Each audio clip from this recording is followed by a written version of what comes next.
Joy always ran chubbier than Linda, and she had a key to the place. And if Linda's smart, which she is, she'll gorge herself on hot fudge sundaes and impersonate her sister until all this blows over. My synapses snapped to attentive attention. A theory threaded through my head. Juan Pimentel, the parking lot pincushion piñata. P. Pimentel, the piñata's padre or partner or hellacious hermano. Liz Scott, volubly verbatim. Linda was making a run to Tijuana for Al Teitelbaum. Teitelbaum, pornographically portrayed in Linda Lansing's love pics. Tijuana, sinfully situated a beat below the border. Joy Lansing, luridly lashed to Linguini by Mexican marauders, bad boy bandidos who botched their job and bagged the wrong bitch, because they only spoke Spanish. Dot said, "Your wheels are turning. You're thinking up some kind of angle and you're wondering where I fit in." I shot her a shit-eating grin. "I'm wondering what you know about a cop named Bob Duhamel and a run to TJ that Linda might be making for Al Teitelbaum." "Duhamel," ditzed Dot. She dipped her shoulders disingenuously. "I don't know that cop you mentioned, but I do know that you were there when they took out that spick this morning. And I know that Alte's broke, and he's staging a fake fur heist to get some insurance money, and Linda was going to run the furs down to TJ for him." My wheels whizzed, shirled, whipped, and... Look, Danny, we're both in this, but you're in it bad. That said, I have to say that 50 G's to the right people and some smear jobs in hush-hush could set you right. Wiggled like a whacked-out whirlybird. I said, "Give it to me. Straight, no chaser." Dot delivered. "Teitelbaum doesn't know who the fake heist guys will be. Linda set the scam up, and all Al knows is the time and date, 6 p.m. on the 27th. All you have to do is beat the heist guys to the punch, move the furs to TJ, and bring me the money. Linda will be too busy playing her big sister to fuck with you." Scandal scribe scraps career and careens into crime. Boffo burglar says, "Make mine mink," and moves to Mexico. I said, "Who do I dump the furs on?" Dot said, "The chief of police in TJ. His name's Pedro Pimentel." Chapter 4. I hid out at a hip hutch in Santa Monica Canyon. I crawled to crazy Chris Isherwood and begged for a bed. Christ-like Chris shot me shelter at his shitty little Shinto shrine. Crafty Chris issued the invite and predicated it on a promise. "Don't hump me in hush-hush. Don't spin your spotlight on my homo hijinks. Don't condemn my combination kickpad ashram and ridicule the residents. Don't publish that picture of me with a lip lock on Liberace."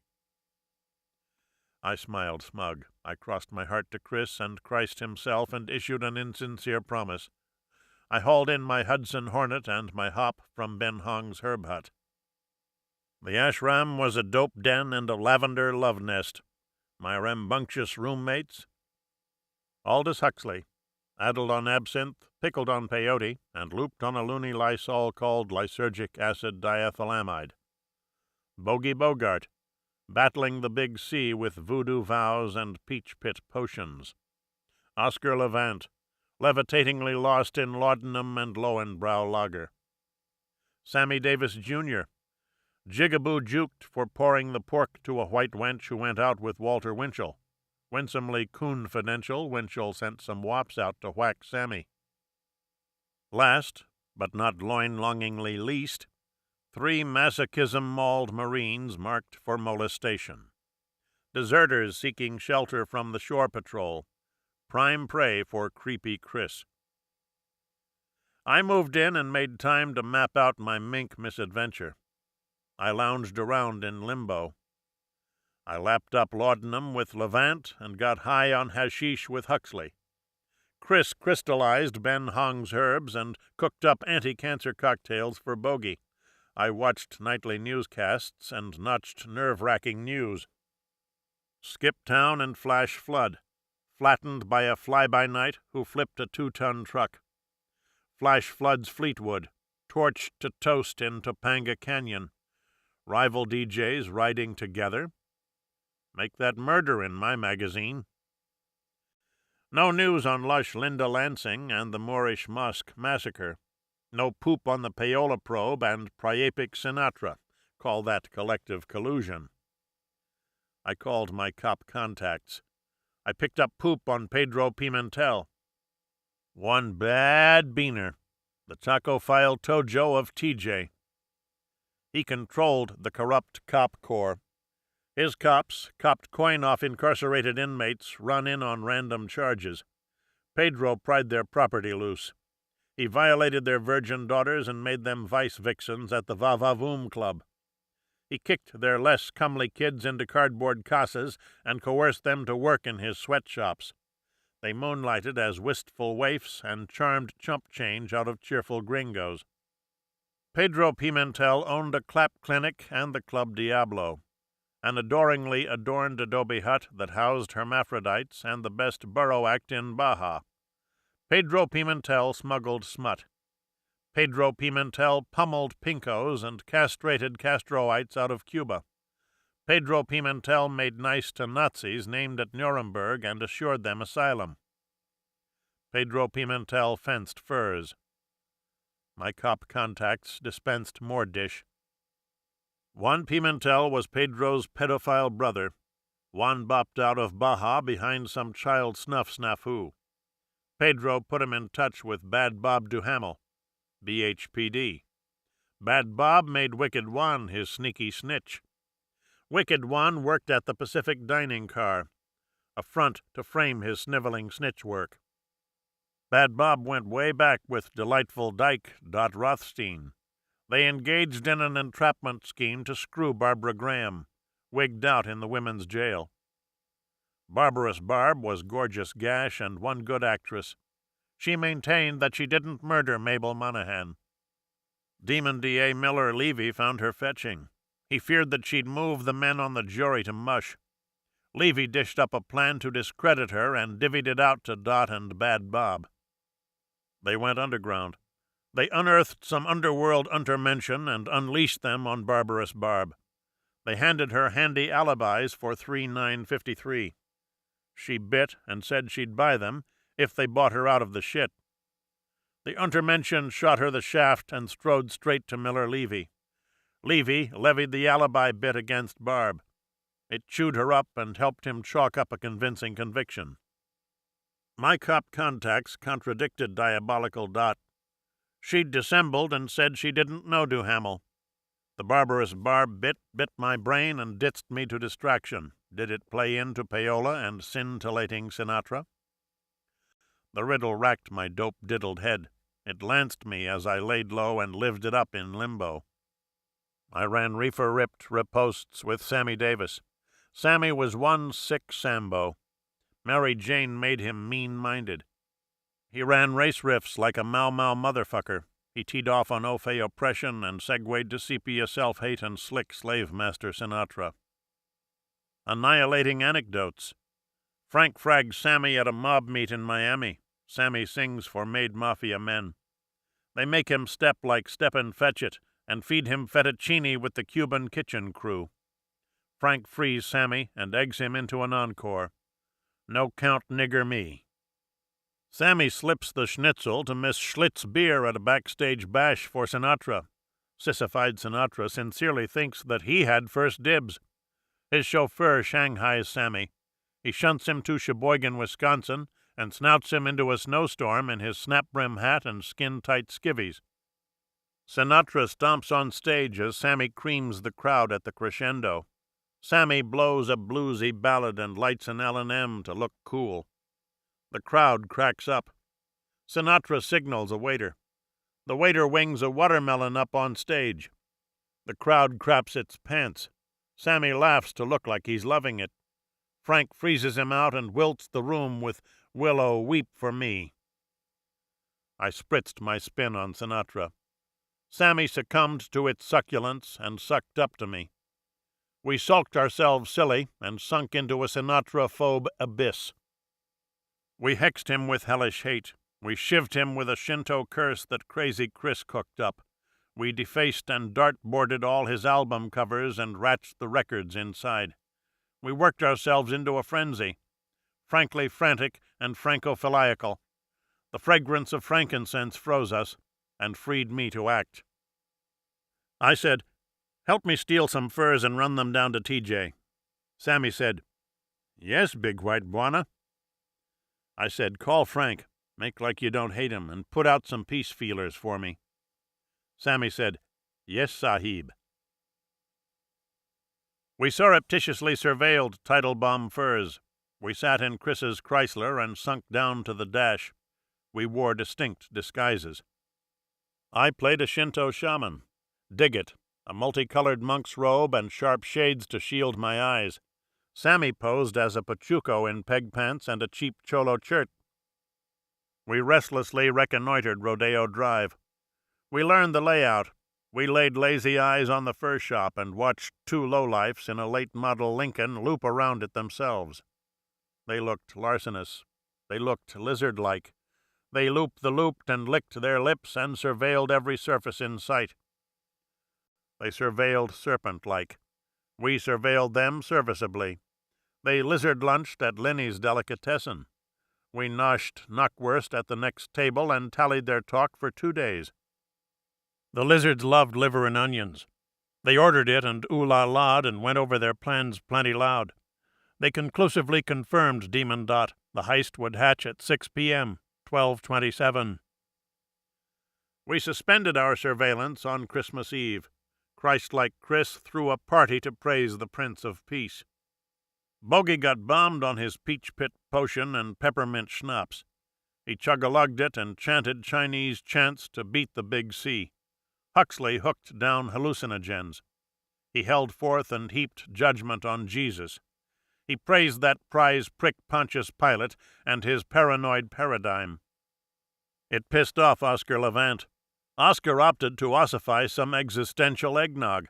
He tossed in herbs, hash hunks, and Hungarian wine. The shit sheared Crazy Chris. He spouted aphorisms and spun around aphrodisiacal. The Marines lurched from his libidinous assaults and went AWOL. Sammy stayed stone sober and steamed over satanic Sinatra. He reissued his old indignities in insistently intimate detail and insisted that I listen. He flogged and flayed his own flesh bare. He catalogued catastrophic cruelties and cringed at his own compliance. He christened his crucifier the Christmas Antichrist and called him on Chris's phone. Sammy crawled to the creep. He cradled the phone and crossed himself. He would have waved Wolfsbane if he'd had it. He said, "Frank says he'll meet you. You pick the time and place." I said the motel by the Club Diablo, midnight on the 27th. Sammy mumbled into the mouthpiece. I mused on my moment to meet Satan on his own torrid turf. Chapter 5. We went in well armed. We masqueraded as Marines and made it a military maneuver. The Marines marked for molestation left some shit at the shrine. We draped ourselves in their dress blues and packed their PX pilfered pistols. I hid my Hudson Hornet and hot-wired a Vauxhall van. Monster masks made us menacing and marked us as men not to mess with. I went in as the Wolfman. Sammy crept in as the creature from the Black Lagoon. We moved our Mink-mobile into the back lot and barged in the back door. 5:46 p.m. 14 minutes to filch furs and fill up the van. 14 minutes to fuck the fur filchers already assigned to the job. We monster-minced down a mink-lined hallway. We froze by the freezer vault. Al Teitelbaum latched eyes on us and laughed long and loud. He howled and heaved for breath. He broke a sweat and swatted his legs. He swayed and pointed to a pile of pelts on the freezer floor. He hocked into a hanky. He said, "Go, you verstunkener furmeisters! Go before I die of a fucking coronary!" Sammy popped the pelts into a large laundry bag. I shut my eyes into the showroom. I scanned scads of sensational sables and choice chinchillas and magnificent minks. Our paltry pile of pelts paled in considered contrast. Teitelbaum said, "Hit me once, tie me up, and get out of here. Your theatrics are wearing me thin." I pulled my piece and pistol whipped him to pulp. I decimated his dentures. Blood dripped on my dress blues. Teitelbaum tipped into dreamland. I dropped him in the freezer and gagged him with a gorgeous gaggle of furs. Sammy gloated and glared at the au fait oppressor. He muttered Mau-Mau musings and metamorphosed into the creature from the Coon Lagoon. 5:51 p.m. Sammy lugged the laundry bag back to the Vauxhall van. I shifted into overdrive and shot through the shop. I manhandled minks and moved them out fast. I stole stellar stacks of stoles. I glommed glorious globs of glistening fur and furnished the van tip-to tailpipes. I made myself a millionaire in one machination and emancipated Sambofied Sammy. 5:57 p.m. I lashed up a last stack of stoles. The real robbers ripped through the front door. Rapidamente! I froze. Sammy froze by the freezer. The real robbers shared a shit look. They shook their eyes around the showroom, shabbily shorn and sacked. They whipped out Walter PPKs and popped me point blank.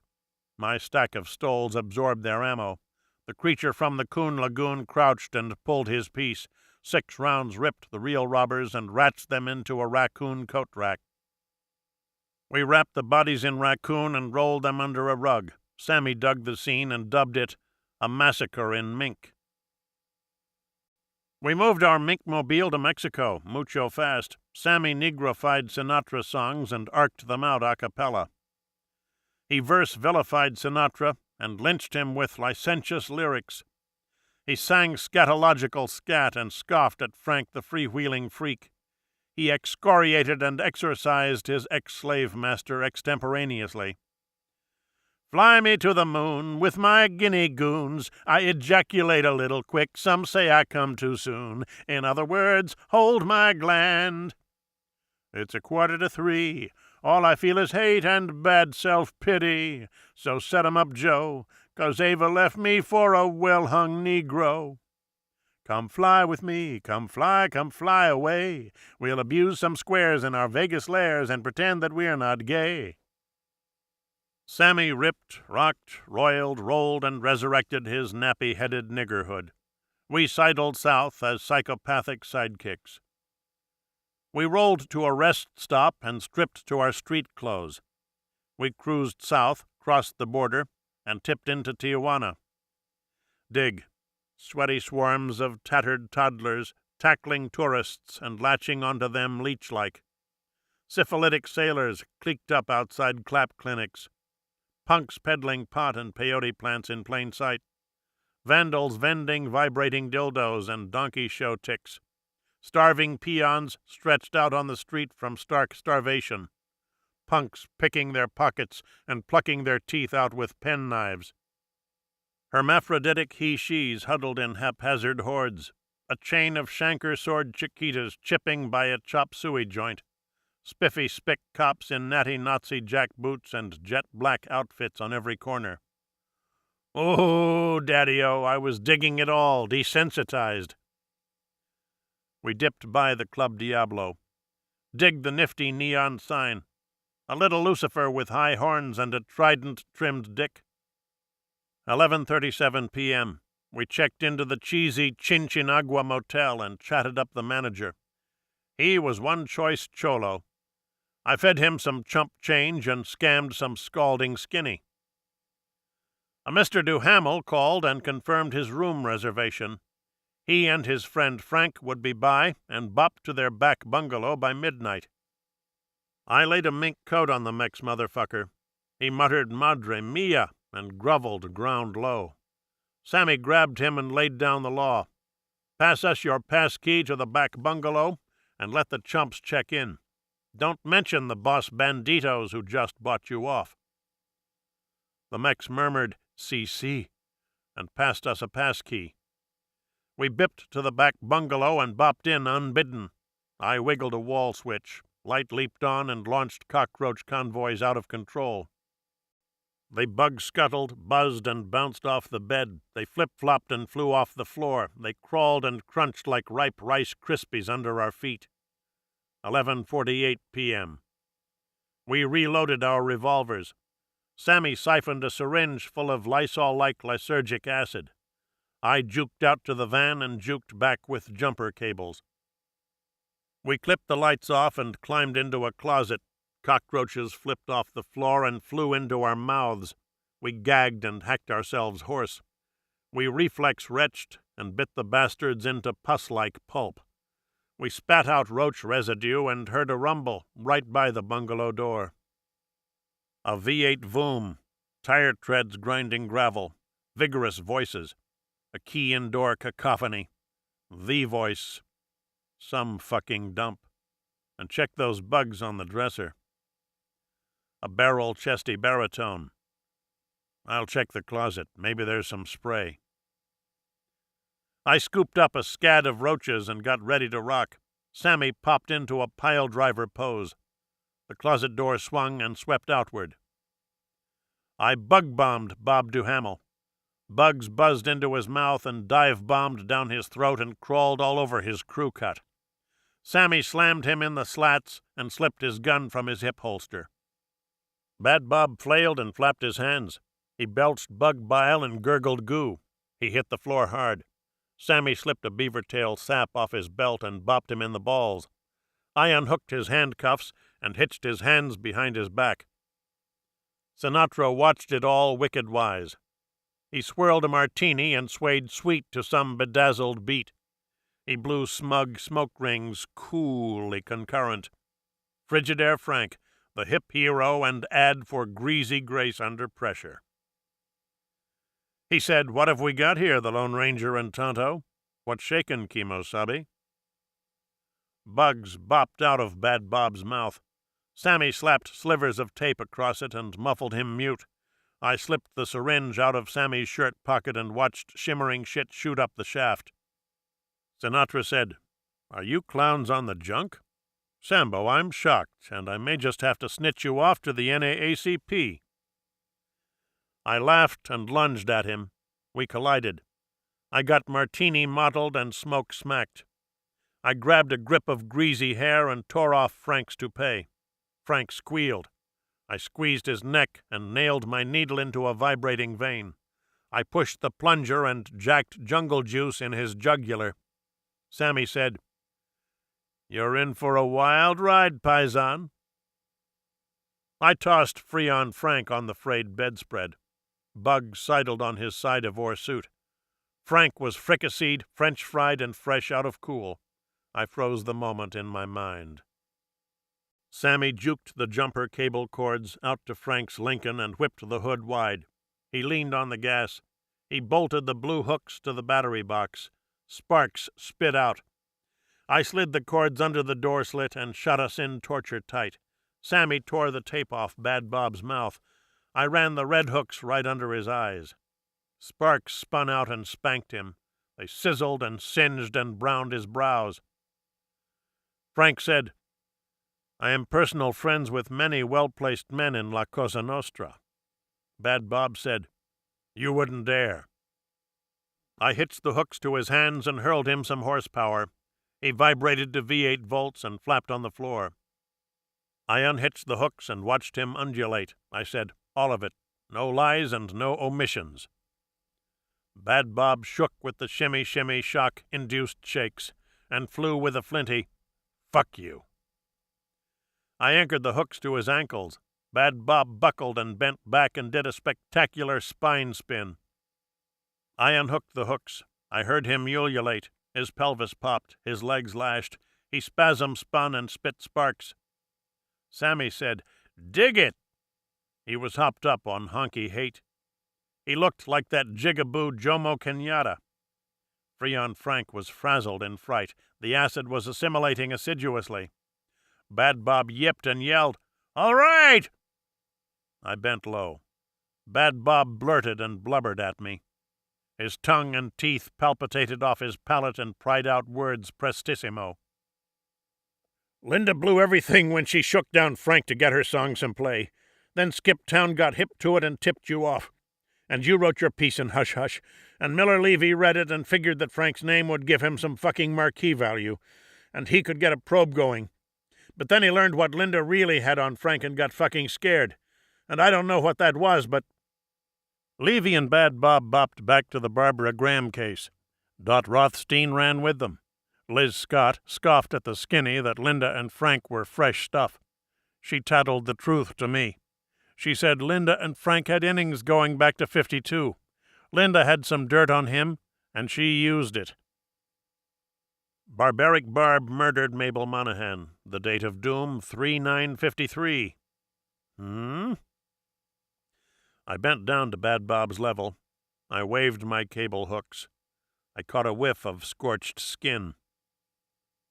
Does the dirt that Linda has on Frank pertain to the Barbara Graham case?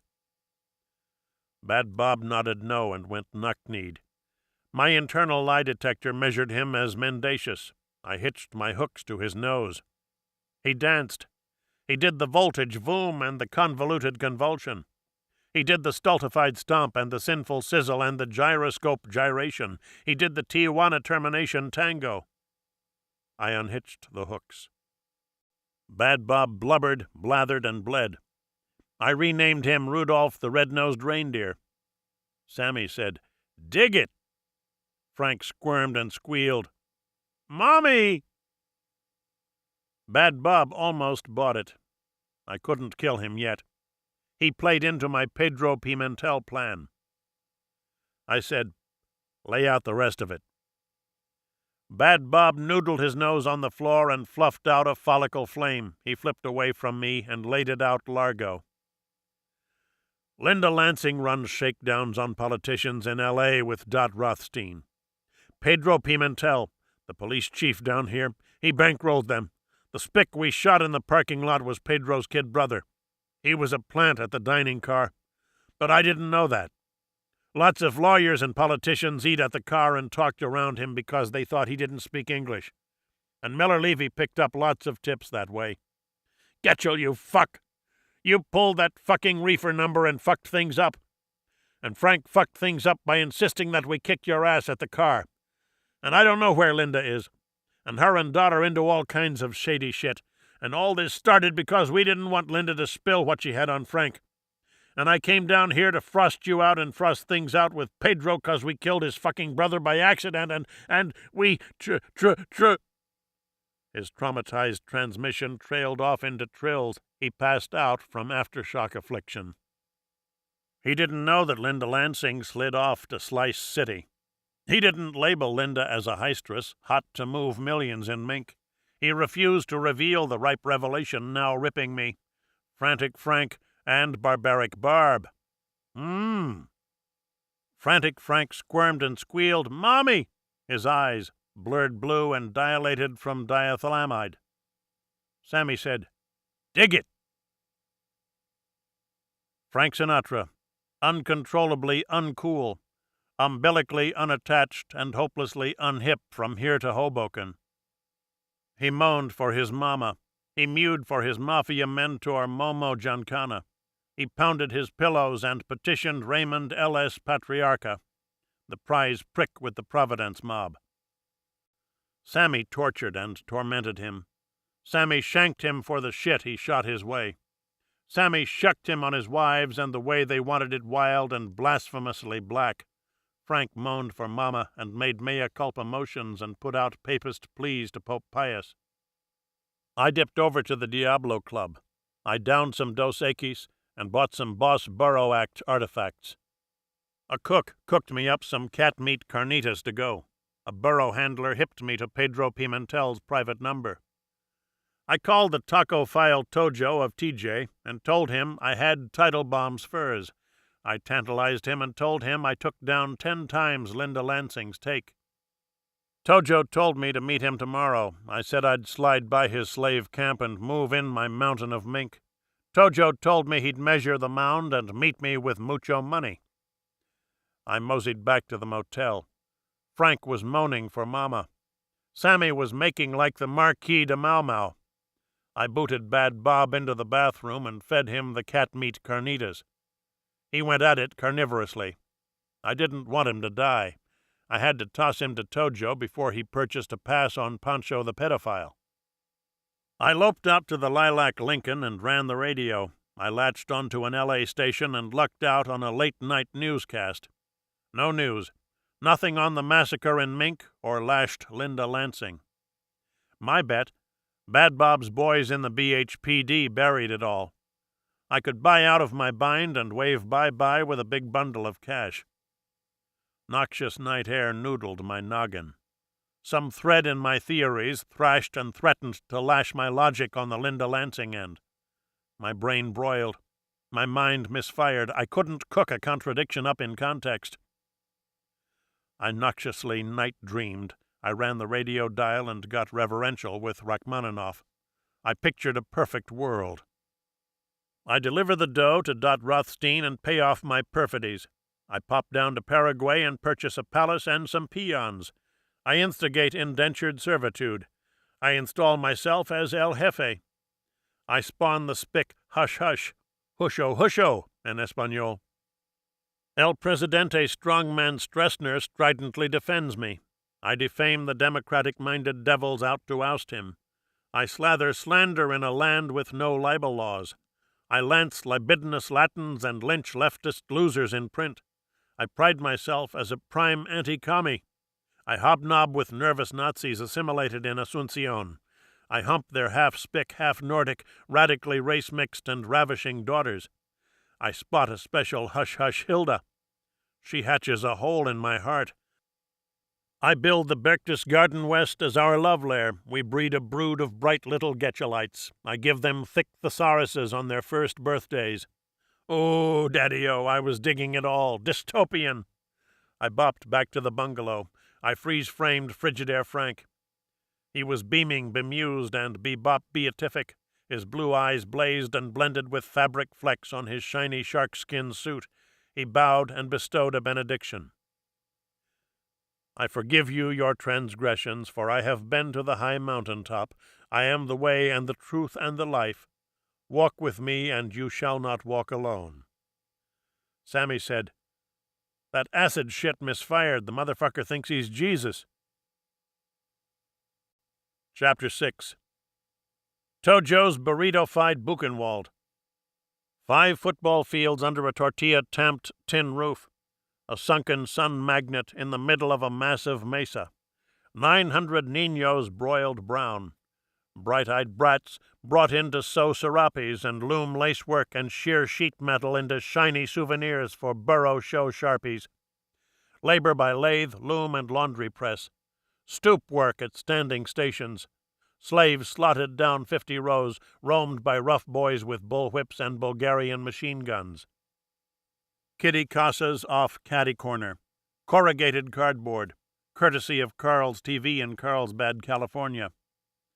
Facing Maladroit Mesa.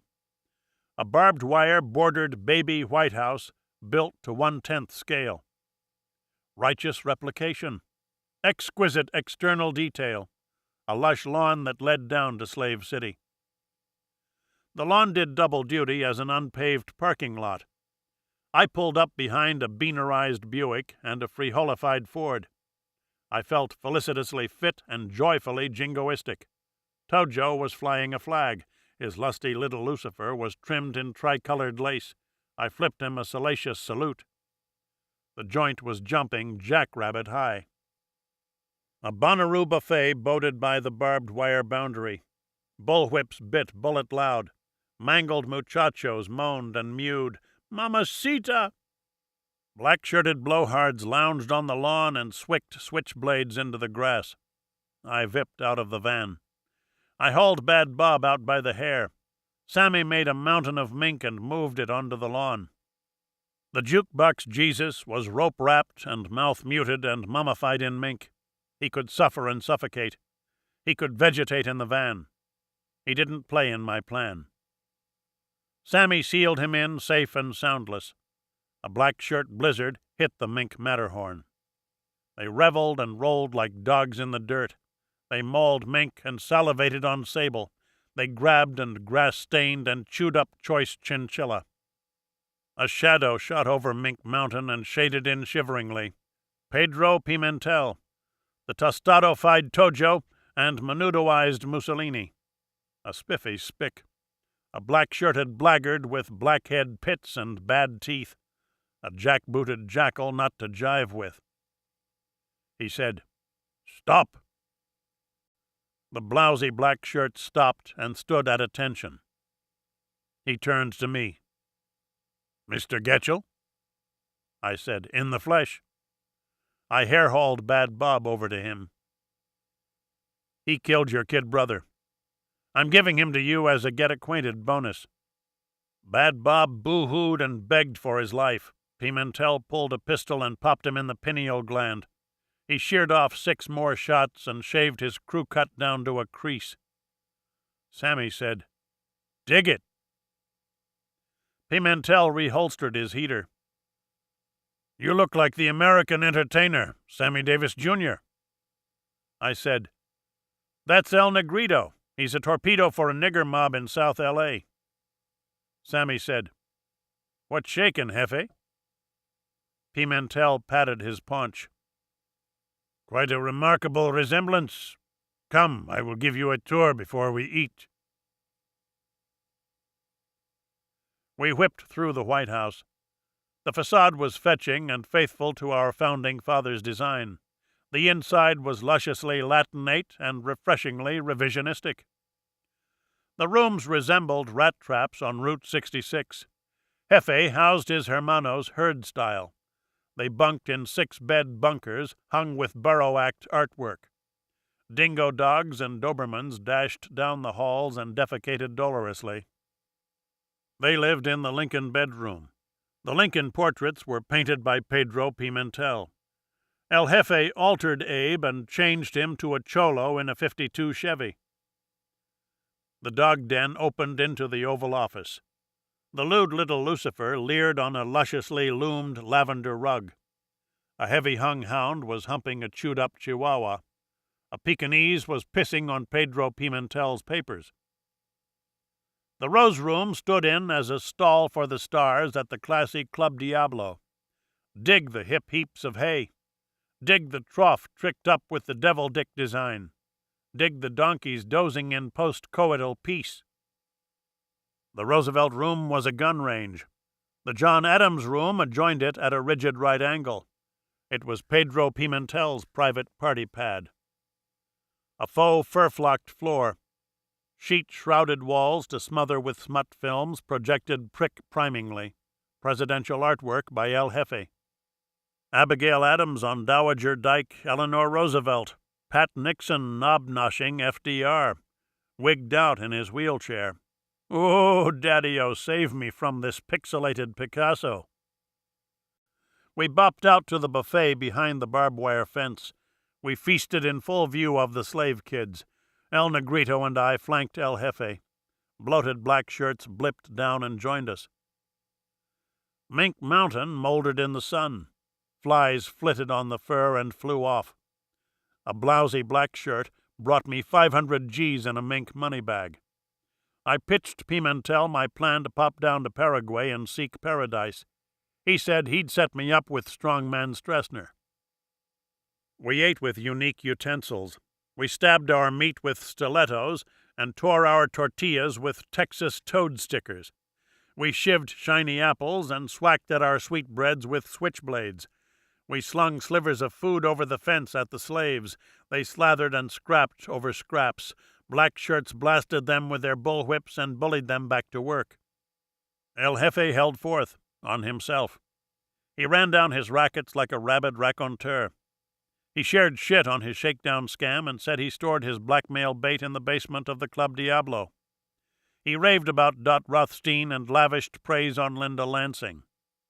He said he'd love to chuck his chorizo on Linda the next time he laid up in L.A. He'd love to jab Joy Lansing, too. My brainwaves broiled, bristled, and brought forth that contradictory connection. Joy Lansing, lashed to lo mein in Linda Lansing's L.A. lair. My take, Tojo sent 2 taco heads up to lash Linda and pry a priceless something off the premises. The spics spoke no English. They butchered the wrong bimbo. But Tojo talked like he loved Linda, like he'd love to love her again, like he didn't think she got shanked to Shiv City. He said he'd love to jab Joy Lansing, like he didn't know she got mashed to mulch by mistake. Which proved the priceless something had to be somewhere. We stabbed steaks with our stilettos. We shucked oysters with our shivs. We toasted Tojo. We drank to a dreary drum roll of dictators and despots. Tojo twirled a little Lucifer keyring and clipped a clear cord in my head. We toasted Bad Boy Batista. We toasted Patriarch Perón. A black shirt blasted to his feet and blanched brown to bright white. He said, Jesus Cristo! Elegant echoes eddied behind the barbed wire. Wasted waifs whispered, Jesus Cristo, Jesus Cristo, Jesus Cristo. The whispers whipped into worshipful wails. Blasphemous black shirts blew the blessing out in synergistic sync. I stood up stunned and stung by the fragrance of frankincense. The jukebox Jesus, re-resurrected in Ray-Ban shades and a wild white sheet. Re-toupeed and regal in lizard loafers and a crazy crown of thorns whipped up from wires and widgets and White House whatnots. He walked our way. He waved a transistor radio vandalized from the van. Ave Maria ate up the air, off the album All-Time Hits by Craig Crawford's Christian Chorale. He walked our way. He oozed optimum oomph. Jukebox Jesus outworks God at the Galilee Lounge in Las Vegas. He slid on his slick lizard loafers and lurched levitatingly. He sliced and sluiced our way. He wiggled on wet grass. He warbled, I grant you your freedom. 900 niños went nuts. They stampeded, stigmata-stained and hurled by the Holy Spirit. They gored the guards. They tore at them with the tools they toiled with. They beat them with ball-peen hammers and hacked them with sheet metal shears. They bullwhipped them and machetified them with machine gun fire. They barged into the barbed wire barrier barbarically strong. They ran through it, razor-racked and idolatrously indifferent. Sammy said, Dig it! The fence flew up and flattened the buffet table. 24 black shirts went down, wire-whipped and barbed in the balls. Tojo took it all in. He stood trenchantly transfixed. He put his pistol to his teeth and tripped the trigger. I dodged whizzing wires and picked his pockets. I lifted the little Lucifer keyring. Machine gun fire torqued the table and tore it to tidbits. My mink money bag was flayed to fur flecks. My $500,000 got bullet-burned and script-scrapped and devalued to a microdime on the dollar. I vaulted up to the van. Sammy ran up rapido. Stigmata-stung muchachos stuck machine guns in the air and mowed down malevolent spirits. A group gravitated up to Mink Mountain. My stole stash was stripped to strings by stray bullets. Sammy said, Dig it! I sought out Savior Sinatra. I saw him swaying sweet in his sharp shades and sheet. He was smiling smug and smoking a cigarette. He was righteously and re-resurrectedly cool. Chapter 7. I lost my mink and my money. My psycho sidekick succumbed to the Savior and re-sambofied himself resurrectionally. I remained a hush-hush heretic and hauled to TJ. I left Jukebox Jesus and his jig John the Baptist at their cut-rate Calvary. Frank was serving up the sermon on Mex Mountain. Ring-a-ding. 900 niños non-comprehending. No way for them to grok and groove, clip me Clyde, and baby you're knocking me Numsville. Dig it, distinct. It didn't matter. The motherfucker made magic and charmed children into mass murder. I dipped up to Club Diablo. I stashed my van by some burro stalls and stood by the basement door. I tried Tojo's keys. Number 2 tickled the lock and let me in.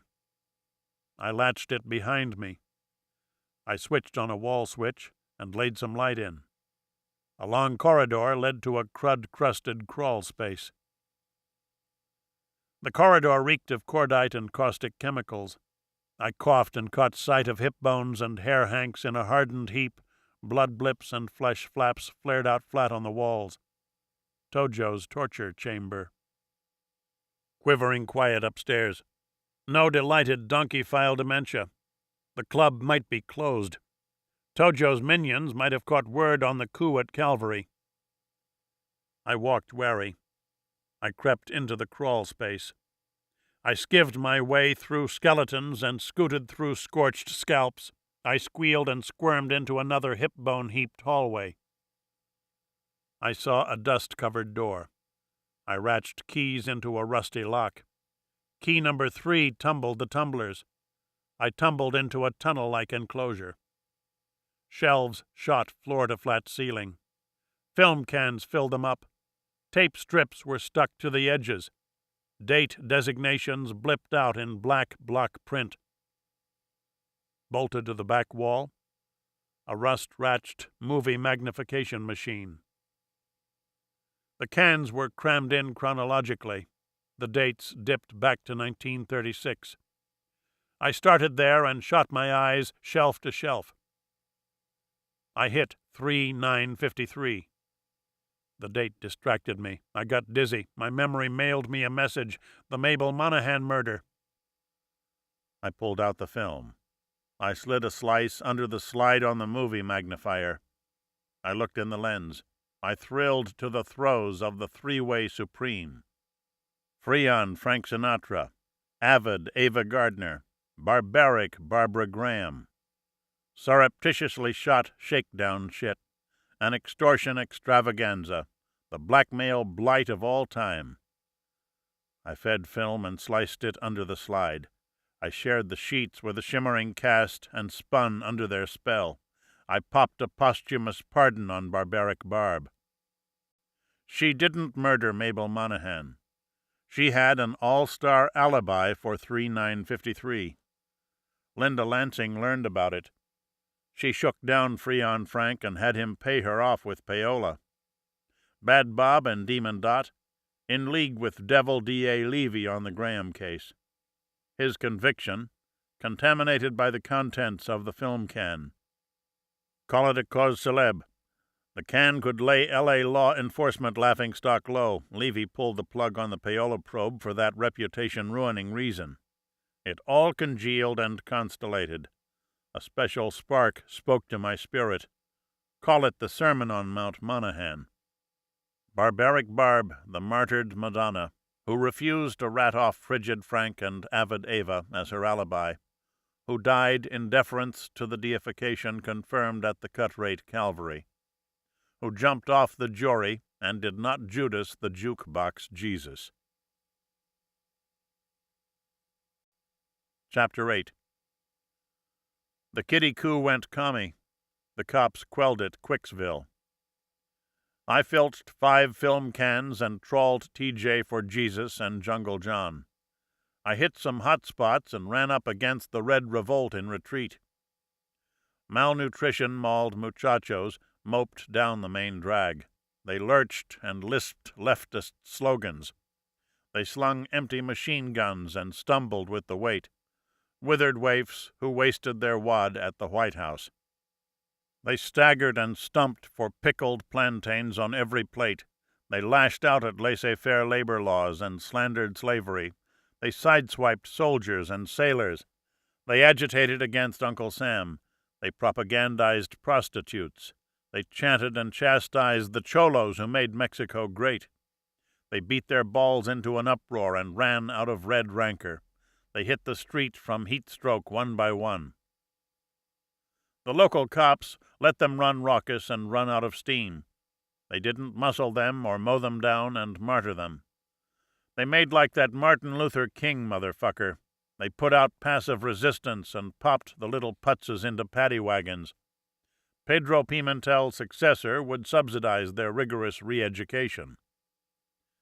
They succumbed to Sinatra in one magic moment of misplaced identity. They couldn't sustain their subversion without him. I said via con Dios to the Vauxhall van and freed Frank's lilac Lincoln. I hit the hip whorehouses and the high-ally games and buzzed by the bullfight ring. I saw Sambo and the Savior at the Salamander Club and dipped by on disingenuous instinct. Frank looked free-on-fresh and crisply non-Christ-like. His gracious greeting, "Getchell, you cocksucker, what are you doing here?" Sammy marched me into the men's room and revealed the reverse metamorphosis. Frank collapsed cold on Mink Mountain. He woke up, wigged out, and wondered where he was.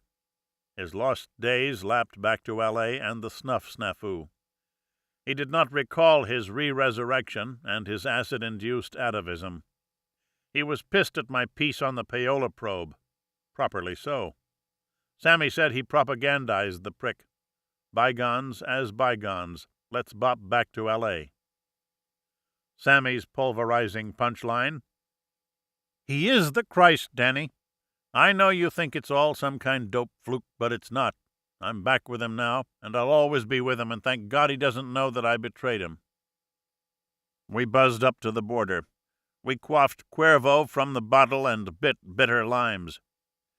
Re-Sambo-fied Sammy chauffeured and shucked and jived. I daydreamed and disdained his Christ crap. Fuck Frank, the freewheeling freak.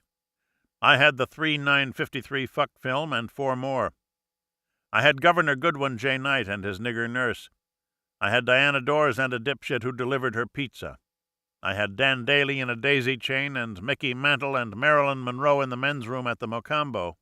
That meant money in my tote tucked in the trunk. Frank tippled tequila and licked lime and blue-eye blitzed me. It rankled and roughed up my ego. I bored back with my beady browns. Our brainwaves bristled and telescoped telepathically. Frank hopped in my head. He crept around my cranial crevices and crisscrossed my crazily wired wig. He verbally vandalized me. He thumped me with a thick thesaurus and alliterated with alacrity. Literal lightning flares flew between our foreheads and threw out huge thuds of thunder.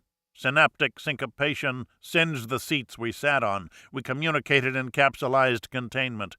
Samboized Sammy sat there and didn't see or hear shit. Frank Freud-frapped me and undid my unconscious. I shared my chicken shit childhood in Chillicothe, Ohio. We commiserated. He communicated his kid conundrums contrapuntally. I sunk down sycophantic. We negotiated a non-aggression pact. I said I'd never hurl him hurt in hush-hush. Frank Freud-frapped and freed himself. He conflagratingly confessed his love for non-barbaric Barbara Graham. He was addle-patedly and adoringly in love with awful Ava Gardner. Ava liked to les once in a soft sapphic moon. Hubert Humphrey hipped them to thrilling three-way thrush barb. The triad trick went down on 3/9/53. The soft siren siphoned his soul off Ava as they all linked limbs on luscious lilac sheets. He capitulated. He commandeered himself into captivity. La Graham graced him with 3 grateful months. He left avid Ava in the lilac lurch. The scandal rags read it wrong and said she spun out for Splitsville. The cops mistakenly made Boss Barb for the Mabel Monahan murder. Sinatra stormed out to straighten her straight. Boss Barb interceded and interdicted him. She said his alibi would annihilate him and annex him from the world he wowed and rang ring-a-ding. Her death would not diminish them. She possessed preternatural powers. She could dip into them dispensationally and deify him beyond his catastrophically cool charisma. Dig. She died and did it. Doubt ditched me. Scandal-scribe skepticism scrawled itself out in telltale telepathy. Frank scrolled a resounding response. "Don't you dig me, Dad?" I screwed up and scrawled back. "Jesus, I'm not sure." Frank snapped his fingers. The trunk door trembled and leaped off the lilac Lincoln. My tote bag tipped out and popped to the pavement. 2 mangy muchachos materialized and moseyed up to it. Frank said, "It's my world. Even God knows that." L.A. paled pallid next to torrid T.J. I loped by Linda Lansing's lair and let myself in with Liz Scott's key. No blood, no maggot mounds, no cool corpus delicti, no living room ratched and wrecked past recognition. Dot Rothstein wrapped in a man-size moo-moo. The new Joy Lansing les-locked on her lap. A headline hopping off a heap of heralds chucked by their chair. Singer Lansing found in Hollywood Hills. Coroner cites decomposition and rules cause of death unknown. The girls giggled. They looked me over long. The live Lansing licked crumbs off her lips. I said, "I don't have the 50 G's. Things went bad down in Mexico." Dot dipped into an ice cream dish and chomped some chocolate chips. "Frank squared it for you. He called Miller Levy and told him you were kosher. Miller called off the BHPD and told them to hang the fur job on Al Teitelbaum. And as far as they're concerned, those heist guys you killed didn't exist." The real Linda Lansing toyed with a Toll House cookie. She'd popped on some porky pounds to portray her pudgy sister. The coffee table was covered with candy cartons and cruller crusts and donut debris. I said, "You killed Joy. You were in way too deep with way too many people, and you needed a way out. You rented this place to set up your murder scene. You trashed it to make it look like the killers were looking for something.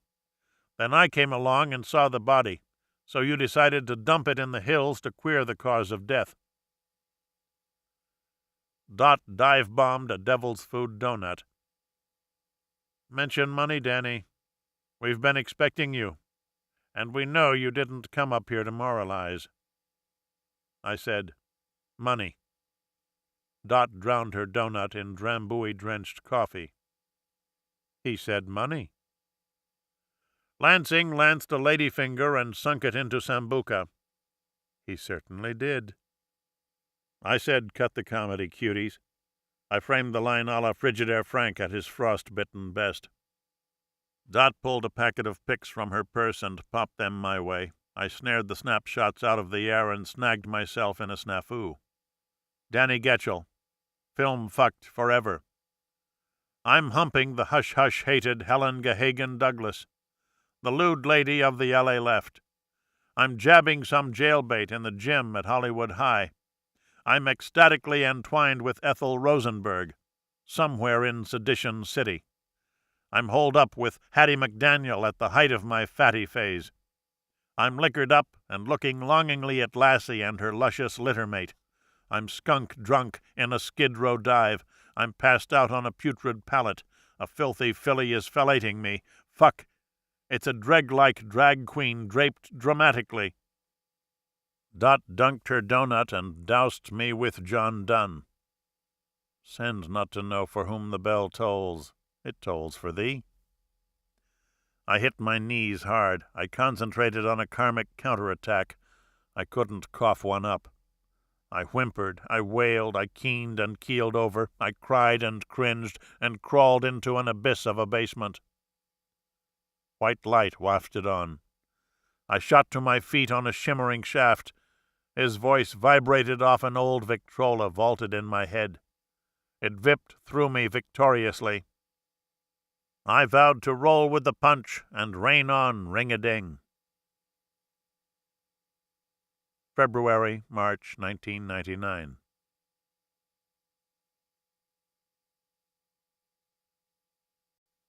Part 3. CONTINO. Out of the past.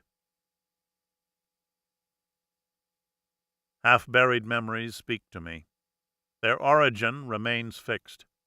L.A., my hometown, in the 50s. Most are just brief synaptic blips, soon mentally discarded. A few transmogrify into fiction.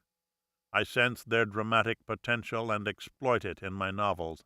Memory to moonshine in a hot second. Memory. a symbiotic melding of then and now. For me, the spark point of harrowing curiosities.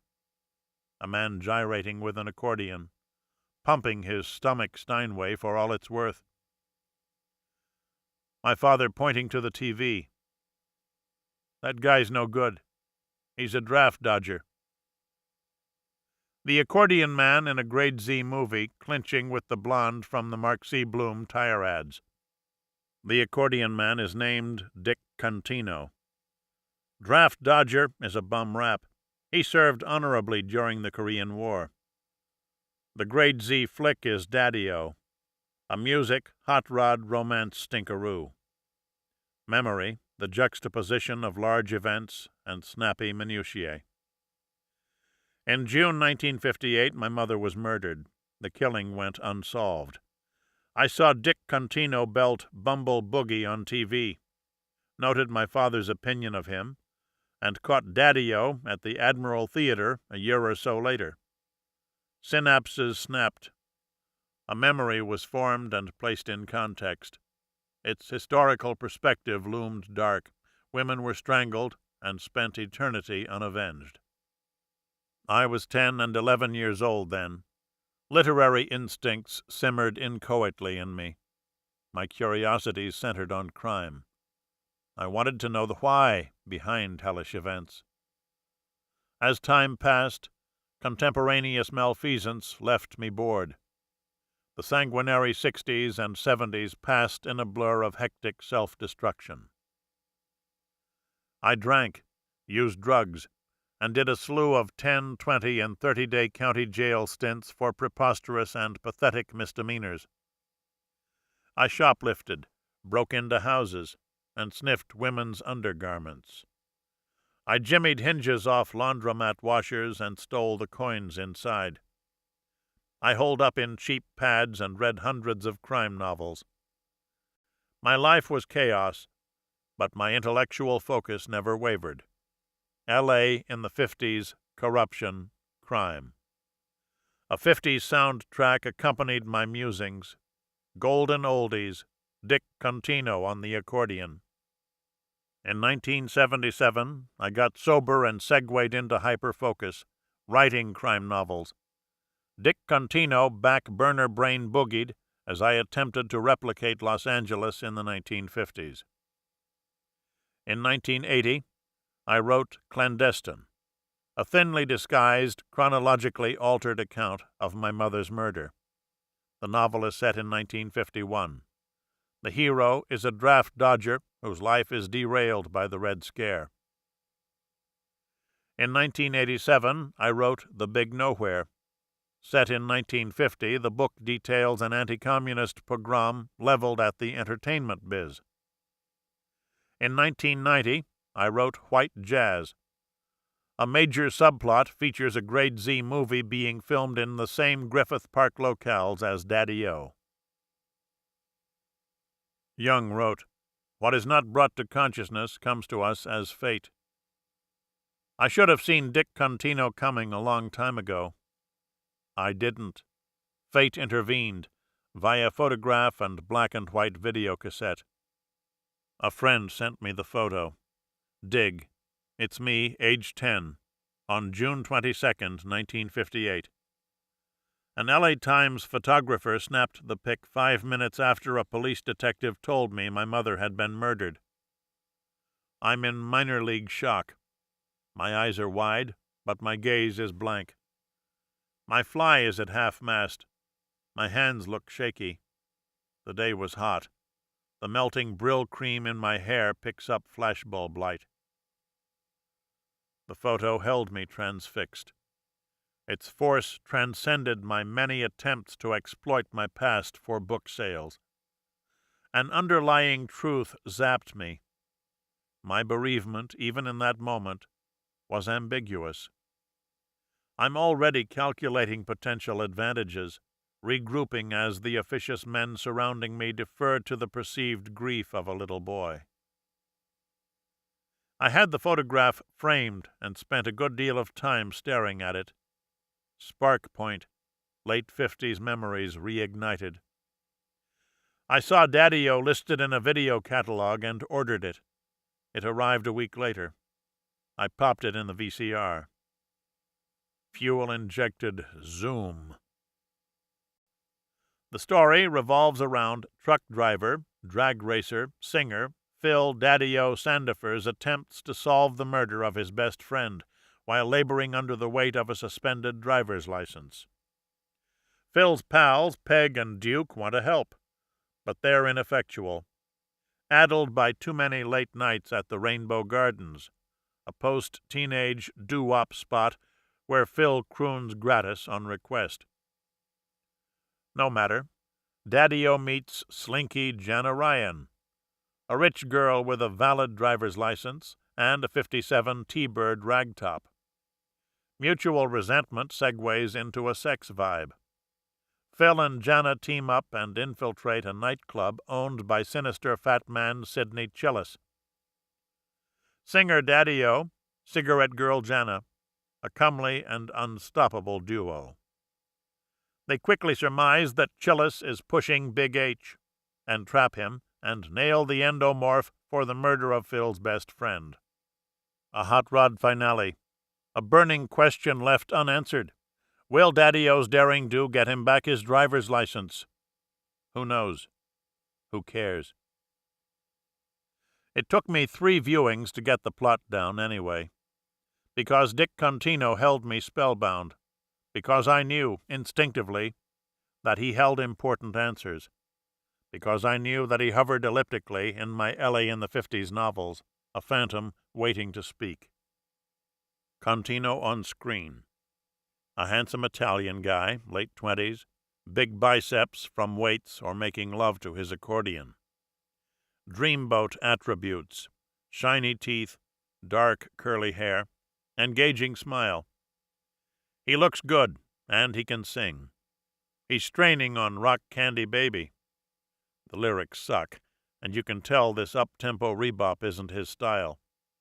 But he croons the wah-wah ballad Angel Act achingly, full of baritone tremolos, quintessentially the pussy-whipped loser in lust with the noir goddess who's out to trash his life. The man oozes charisma. He's the flip side, subtext, and missing link between my conscious and unconscious fixations. I decided to find Dick Contino. I located a half-dozen of his albums and listened to them, reveling in pure entertainment. Live at the Fabulous Flamingo, Squeeze Me, Something for the Girls, standards arranged to spotlight accordion virtuosity. Main theme bombardments, sentiment so pure and timeless that it could soundtrack every moment of transcendent schmaltz that Hollywood has ever produced. Dick Contino, showstopper on wax, tapping 2 keyboards, improvising cadenzas, shaking thunderstorms from bellows compression, going from whisper to sigh to roar and back again in the length of time it takes to think. Tell me what this man's life means and how it connects to my life. I called my researcher friend, Alan Marks. He caught my pitch on the first bounce. The accordion guy? I think he used to play Vegas. Find out everything you can about him. Find out if he's still alive, and if he is, locate him. What's this about? Narrative detail. I should have said containable narrative detail, because I wanted Dick Contino to be a pad-prowling, car-crashing, moon-howling, womanizing quasi-psychopath akin to the heroes of my books. I should have said, bring me information that I can control and exploit. I should have said, bring me a life that can be compartmentalized into the pitch-dark vision of my first 10 novels. What is not brought to consciousness comes to us as fate. I should have seen the real Dick Contino coming. Richard Joseph Contino was born in Fresno, California on January 17, 1930. His father was a Sicilian immigrant who owned a successful butcher shop. His mother was first-generation Italian-American. Dick had 2 younger brothers and a sister. A maternal uncle, Ralph Giordano, a.k.a. Young Corbett, was a former professional welterweight fighter. The family was tight-knit, Catholic. Dick grew up shy, beset by wicked bad fears, the kind you recognize as irrational even as they rip you up. Athletics and music allowed him to front a fearless persona. High school fullback, 5 years of accordion study, good with the pigskin, superb with the squeeze box.